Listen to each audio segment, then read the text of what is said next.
Dark Destinations. These may be end times, night creature. Why would a few more casualties trouble me? Because their blood will join yours. A radio drama anthology. You are wrong. How you figure? Every merc on Mongo is hunting you down. Not you. Your partner. He said I didn't have a ray gun. Full cast performances set in the haunted corners of the globe. Darkness is coming for you. That's the fear that haunts me. Dark Destinations by Father Malone at weirdingwaymedia.com. Weirding Way Media.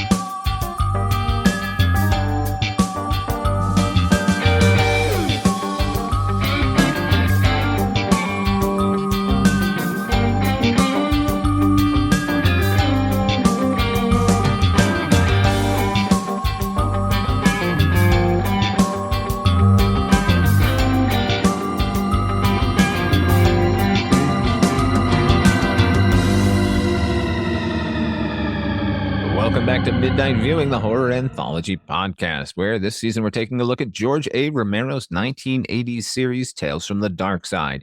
Sharing the Midnight View with me are the Culture Cast Chris Stashew. I prefer to go by Pete. Have you seen my dragon? And joining us as always is the Projection Booth's Mike White. Word reference? Sure was. Tonight we are taking a look at 2 episodes from Season 2.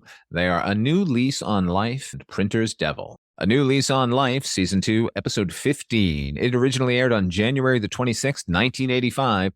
Written by Harvey Jacobs and Michael McDowell. Harvey Jacobs, see? Again, this one is based on a story by Adam K. Jenkins. This one is directed by John Stierczyk and stars Mary Windsor, Robert Rothman, Ben Frank, and Robert Sutton. This is a story about a man who has a new lease on life as he moves into an apartment building that's alive. What do you think about this one, Chris? I didn't think the building was going to be a drag, but it is. Boy, what a weird conceit for an episode of this show, huh?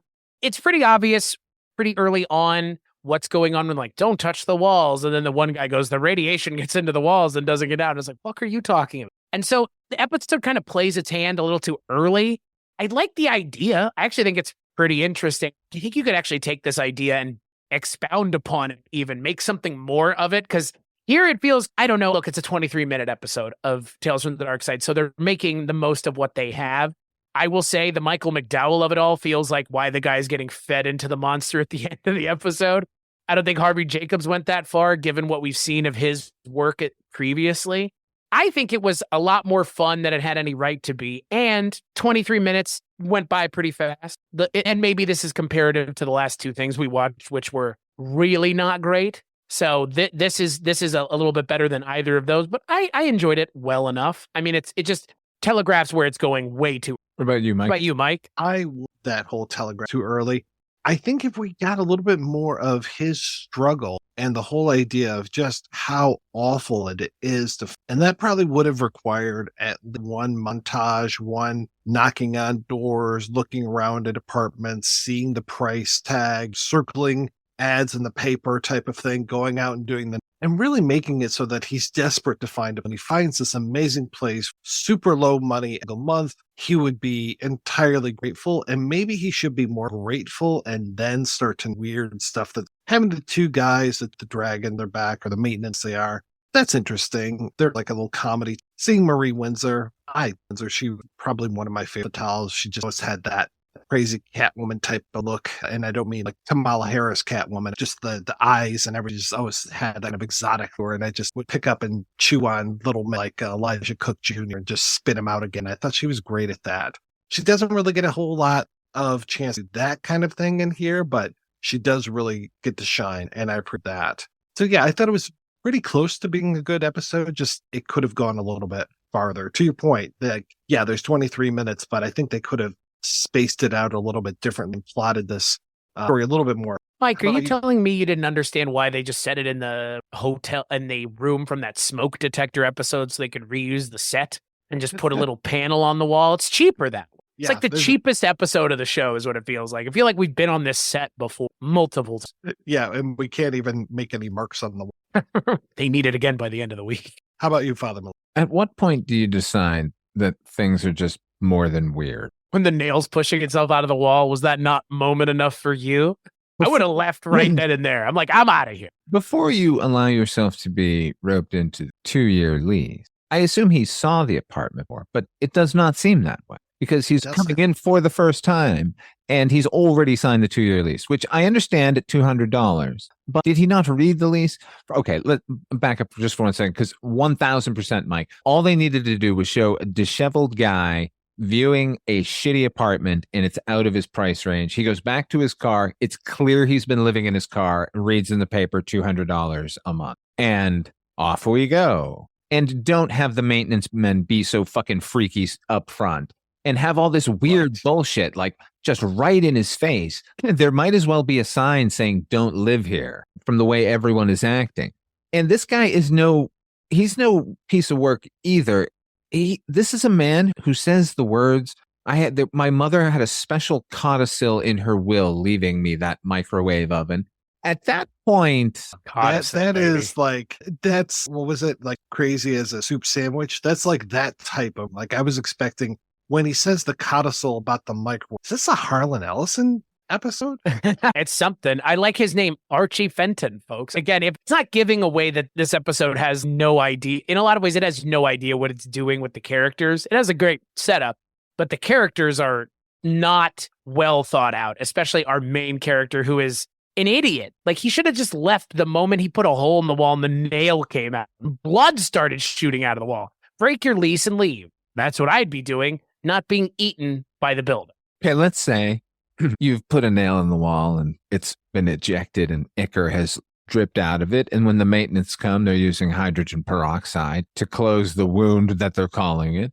And then the wound disappears. And you're still like, you know what? It's $200 a month. I'm okay with this amount of weirdness. But when your neighbor is screaming no, as they're saying you're being evicted, and as you step into the hallway, you can see the impression of someone being dragged away into the darkness. And then one of the maintenance men gets in your face and says, it's all a dream. And then the building begins to shake. Then you leave. Anything $575, Father Malone. That's how much it is in today's money. That's how much $200 a month. Okay, but we're assuming we're in the middle of a big city, right? I'm assuming that was New York or LA, but pretty good digs close to everything for a ritzier area for $575 that apartment. I don't know. I would walk out as soon as I saw the panel in the wall with the camera in. Yeah.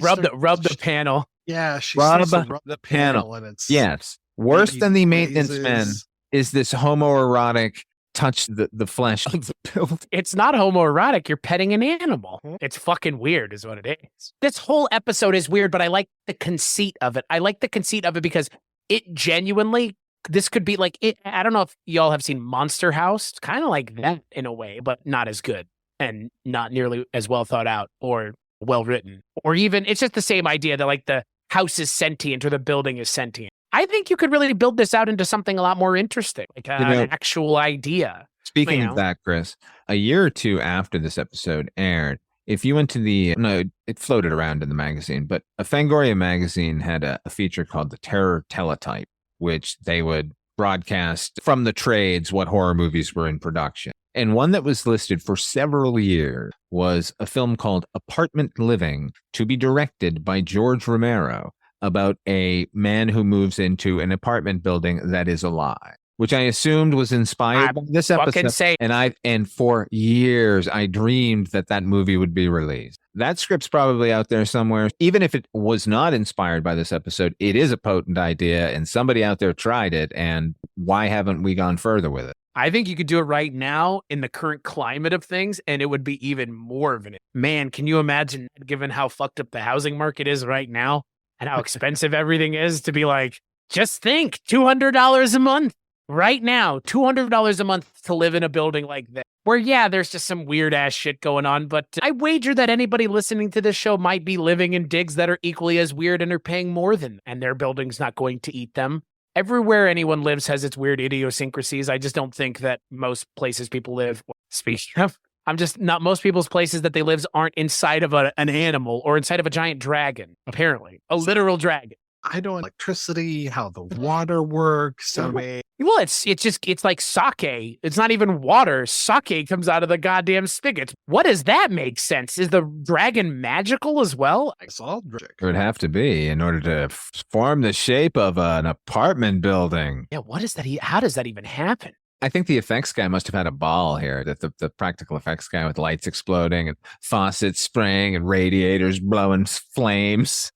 And I guess the other thing I don't understand is how do these people come to work for the building? That's the real question, right? Where's the communication between Mary Windsor and the dragon? Maybe, who knows, telepathy? She dreams it, a stagehand comes on and pulls the dragon and her into the dream, and then they can have a conversation. What I want to know is there a gaping maw room on every floor, or do some floors have to come down to the gaping maw room? It's like the ice. Yeah, at a hotel. Yeah. Ice machine's on 3 and 7. Or the ice machine. Or the vending machine. It's on 3 or 7. 3 or 7. Sorry, you don't have ice on your. You don't have enough money for an ice machine on each floor. These prices? Yeah, I would assume only one floor has the gaping maw. Does the dragon have multiple mouths? Could be. Things have happened. That mouth leaves something to be desired. To quote the Bible, what that mouth do? We find out at the. I thought it was sufficiently creepy. I know that I'm reviewing this movie as a 51-year-old human being, but when I saw this episode, I was 12, and it scared the shit out of me. And it worked like magic because this is like a cartoon Rosemary's Baby, basically. Everyone's so odd, and like you should notice it from the get-go. But as a child, I had no frame of reference other than, they're just weird people, I guess. And then, oh no, look, there's a mouth. And is this one woman cooking all this food all the time? You're telling me other people who live there aren't also feeding the dragon? Why does she have to cook so much? She loves the dragon, okay? That's extras for treats for the dragon. She knows the dragon wants a turkey. Not everyone is giving their organic garbage in turkey form. They're giving scraps. Are they living inside the dragon then? Yes. Yeah, it's like that scene in Empire Strikes Back when he shoots the floor and the place shakes, and he finally realizes they're inside of a. Yeah, the space mark. Right. Or like Pinocchio, sofas right? With nice interior decoration, though. Exactly. Yeah, it was the Monstro, the whale from Pinocchio. It's Like Geppetto had a good setup in there, I thought. Yeah, exactly. Yeah, right. Listen to TV. I think I had that. It'd be fine. And with this place, you could, because apparently the dragon conducts electricity. Yeah, and don't radiate the dragon. Yeah. I like how we're stuck on the improprieties of the episode not explaining the dragon logic enough. I liked it. I just went with it. I was like, all right. Yeah, because it makes no fucking sense. And the episode just goes, the building is a dragon. Moving on. It's okay. All right. Fine. You just, in this universe, a building can be a dragon, and that's clearly what's going on. There's no question. You mentioned at the top, the name of the building is the St. George, the Slayer of Dragons, ironically named. But I would also like to mention that when I was 17 years old, I lived in a building called the St. George on Revere Beach, Revere, Massachusetts. It was a little weird to hear years later that thing that freaked me out so much was shared the name of a place I would eventually live in. But when you ate chicken legs in that place, did the building shake? No, it didn't. But what's weird in remembering is that every floor did have the trash compactor bin that you would throw stuff down into. And I forever, every time I threw something down, thought organic garbage. Dragon's coming. All right. Our next episode is Printer's Devil. This is season 2, episode 16. It aired originally on February the 2nd, 1986, written by John Harrison from a short story by Robert Goulart. This one also was directed by John Harrison, starring Larry Manetti, Charles Knapp, Kate Charleston, and Catherine Battistone. Somebody describe it.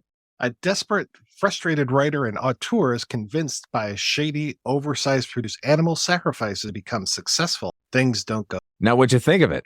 Now, Junior is the main character, and it's Alex that's the producer, right? Or the guy who's wanting the animal sacrifices? Yes. Okay. Yes. Because I really like that actor, Alex Kellaway character, Charles Knapp. Love his voice. love physicality. See, he was also in movie, but I want to say that he Go Hudsucker Proxy. Yeah. If he wasn't in Hudsucker Proxy, but it looks like he wasn't. It looks like he stopped at 1, died in 5, probably because of that bulking around. But my God, I love him and I love his voice. Did I like this episode?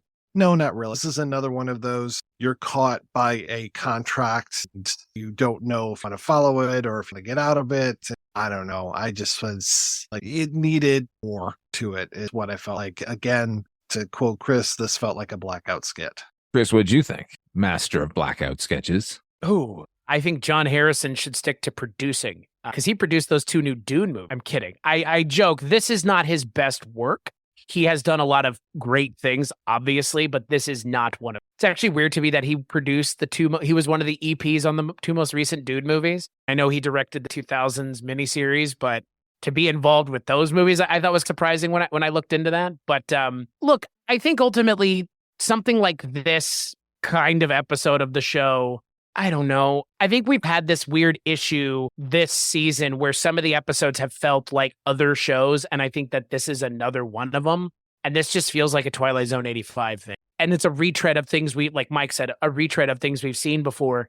And maybe if we had not been watching all of these shows like this, it wouldn't be a criticism we could level against an episode like this. Because I don't think this episode's bad per se. I actually think this episode, well shot, well acted. I think the twist at the end, you see it coming from a mile away, more or less. But I think the issue is because we've been watching all these anthologies and we've been watching them. I mean, Father Malone, you and I have been watching anthology shows together essentially since you and I met in like almost 7 years. We are, yeah, like it's a lot. And we've watched a lot of anthology stuff in 7. If we've watched anything more than anything else, it's been anthology stuff. And so I'm just used to the tricks at this point. I'm used to the things that they do and the directions that they go and the kinds of stories that they tell. And this is yet another similar, like Mike said, guy makes a bad deal and has to stick to it. We've seen that. It's just a printer this time as opposed to the devil or the devil or the devil. I mean, a lot of the times it's been the devil or like a demon. And this time around, I guess this guy is probably devil adjacent. He's doing animal sacrifices, but I don't know. I enjoyed it, but it did feel a little rote. Because again, we've been watching anthologies for so long. What about you, Fab? I fucking loved this episode. I thought you can instantly see John Harrison as a filmmaker and not a television director, honestly.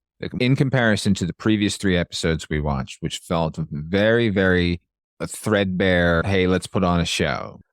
Yeah, it felt that it was lit correctly. You could tell there were shot choices going on. And he was trying to tell a story. I recently have come around to I guess I've always been appreciative of a prick of a protagonist, particularly on an anthology show, because Larry Manetti here he really is a no talent act. But his big dream project is called Into the Void. It's about a young man's incestuous relationship with his sister and how he was abandoned by his alcohol. I guess they were both abandoned by their alcoholic father. Oh, and his best friend is murdered. That sounds like a real fun read. Nobody ever wanted to read that. And he was never going to get that published. And that was the only book he had in him because he was being Mr. Ortiz. Meeting the devil is the best thing that could have happened. So I love how fucking cynical that was. And guys, here's something that made me enjoy the episode because of my misunderstanding a little bit more than y'all. When he gives him that first animal to take home, I somehow did not put it together that he was going to have to sacrifice the animal. And as the animals were accumulating in his house, as he was gaining more and more success, and his now new wife, who is attracted to him because of his success and the spell that this man is casting on him. As soon as we get to, there's a young lion running around the house, and now a bear comes trundling in, and she's like, I can't take this. And she runs out. And I thought, this guy just gets to sit around this house and write all day with all these animals. This looks like heaven. And then I realized, oh, he has to kill all of these wonderful little critters. And I don't know.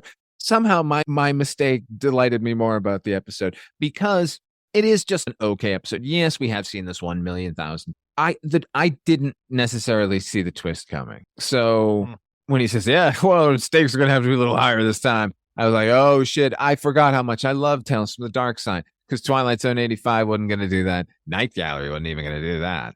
No, that is the thing about this episode that is very Tales from from the dark side is the ending of the episode, I think definitely goes where it needs to. And it stops, I mean, similarly to other episodes of this show, it stops just short of showing us what's about to happen. But we know, I mean, shit, he's holding that knife right next to I don't understand why she doesn't just, wait, what? But she's toast right then and there. We're 1 second away from him just, bye. We know he's done it to all these animals. I don't know what we would think would be stopping him. It is a long and lingering and loving shot of that blade slowly coming up. It's a pretty horrific way to say goodnight, Sunday, folks. Have a good See you next week. Yeah. Is why he keeps the animals there. I would have, if it was me, I'd probably buy them or have an area. Find them. Yeah, or kill them the next animal. But he's got cages and stuff all around the house. I don't know how good that. And then I started to the smell, and yeah, right. That wasn't good. There's one more. I thought it was a stuffed fox, but no, that's a real fox. These are all real animals. Like, yeah, but gosh, the devil character, like I said, I just can't say enough nice things about him because he just seems to be the funnest time, especially when he's giving people headaches and he's got that baby doll and he's squishing the head of the baby doll. And then his weird punk rock assistant girl who seems to be hanging around reading magazines, holding baby dolls and stuff. I was just, this is the fun of this comes. Catherine Battistone is the punk rock assistant who, as you said, changes an outfit every shot. She appears in, I believe, 8 episodes of Tales from the Dark Side, but as voices. So keep an ear out for any time you hear a voice on the phone. It'll probably be Catherine Battistone. She went on to be a big voiceover artist, just like Carolyn Seymour in the previous episode. Oh, nice. Okay. This is a Deal with the Devil episode. You're right. Charles Knapp is fucking phenomenal here. That's something about that guy and that voice. And I knew him from Twilight Zone pretty much only, but as soon as he started talking, it's such a, I don't know why he didn't do more voiceover work or wasn't hired immediately. It's so rich. When Larry Manetti comes in to discuss his deep fucking dramatic novel, he has him basically, he measures his S rating. It's like he does like a Scientology test here. He like makes him hold the wired can and then turns that on. And then they says, well, it's determined you're going to get $150,000 a year. Here's the book you got to go write. So this is not only a Deal with the Devil episode. This is a deal with L. Ron Hubbard. I don't know if he's on the stage or what, but Charles Knapp was working from the time of according to IMDb, which is never wrong, 1952 all the way up to near his death. The last role he was in The Dark Backward, he was only in 35 roles, which just seems strange to me because you're right. He's got that amazing voice. He just, because it sounds raspy and hoarse, but there's so much emotion behind it. And he just seems like, oh gosh, fellas. It just seems like he's going to say something like that. I'm like, this guy is great. Why wasn't he a major cartoon, a villain in Batman? It's like him and Victor Buono. He could have been King Tut's brother. Oh, yes. Emperor, whatever. Yeah, exactly. He could have been Mark Antony, probably not. But he Playface. Yeah, just tiny little roles. In Chinatown, he's the bartender in Blade Runner. I mostly remember him from Darktown Strutters, one of my favorite films where he's Officer Tubbins, couldn't be named, so haha. Here's what I love about him. He's having a ball. Oh, yeah.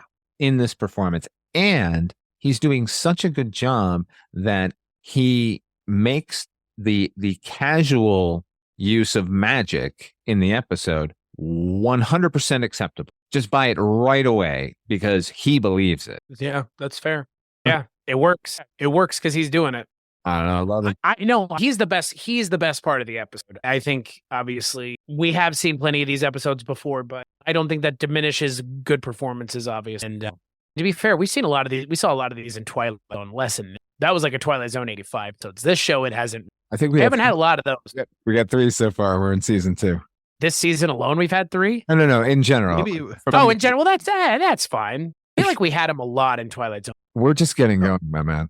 Good. But hey, by the end of this, we'll be like, how many have we seen at this point? Too many. I never get tired of a Deal with the Devil episode. I don't, as long as it's done well, as long as it has a novel hook or something to say. If it's just a retread, it's like, we know where this is. Got to do something with it. And I think this one does enough. Doesn't have Ron Glass. He would make everything better. Or who was the other one? Dan Hedaya. Did he play the devil at one point? Yeah. Right, he did. All right. On the next episode of Midnight Viewing, we'll be taking a look at the next 2 episodes of season 2. Those are The Shrine and The Old Soft Shoe. Midnight Viewing is a proud member of Weirding Way Media Group. Our theme song was composed by HP with an assist by Donald Rubenstein. Until next time, what are you working on? Where can people find it, Chris Stashu? WeirdingWayMedia.com is where you can find everything that I work on. But if you want to help myself or Father Malone or Mike Whiteout financially through the magic of Patreon, patreon.com/culturecast or projection booth, or Father Malone will get you access to things you can't get access to otherwise, including ad-free content or exclusive. So go there to find those things. What about you? Pretty much everything the same. Linevia.com is find everything that I work on that's not on Patreon. How about you, Father Malone? I'm with these guys, and if money's tight, do us all a solid by giving us a 5-star review on your podcatcher of choice, and also subscribe and like and share the goddamn thing, or just tell someone. And thank you for joining us here at Midnight Viewing. Until next time, try to enjoy the daylight.